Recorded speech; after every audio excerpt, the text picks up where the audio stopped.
ولسمشر غني سولې ته یو ځل بیا خپل نیک نیت ښکاره کړ او طالبانو ته یې غوسه وکړله.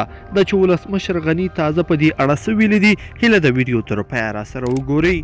درنو لیدونکو السلام علیکم، وخت مو په خیر. ولسمشر غني وایي سولې ته تیار یو، طالبان دې پلمې نه کوي. ولسمشر غني وایي افغان حکومت له خپل لوري د سولې د راتګ لپاره د پام وړ اقدامات ترسره کړي او طالبانو ته هم پکار ده چې له بې ځایه پلمو ډډه وکړي. نوموړي نن افغان پوځ ته په خطاب په یوه ویډیویي پیغام کې ویلي افغان حکومت سولې ته ژمن دی، خو ترڅنګ یې پر امنیتي او دفاعي ځواکونو غږ کوي چې د اراضي تامیمت او ملي ارزښتونو دفاع ته تیار واوسي. ولسمشر زیاته کړه افغان حکومت له خپل لوري بندیان خوشي کړي دي او پر پاتې بندیانو هم بحثونه روان دي، خو طالبانو له خپل لوري نه تاوتریخوالی کم کړی دی او نه هم د سولې ته خپله ژمنتیا ثابته کړې ده.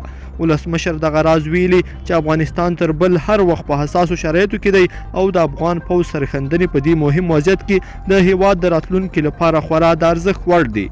ولسمشر غني زیاتوي افغان پوځیان په دې وروستیو کې مهمې لاسته راوړنې لري او توانېدلي چې په خپله همغږي د ترهګرو پلانونه خنثی کړي او داعش ډله یې هم له ماتې سره مخامخ کړې ده.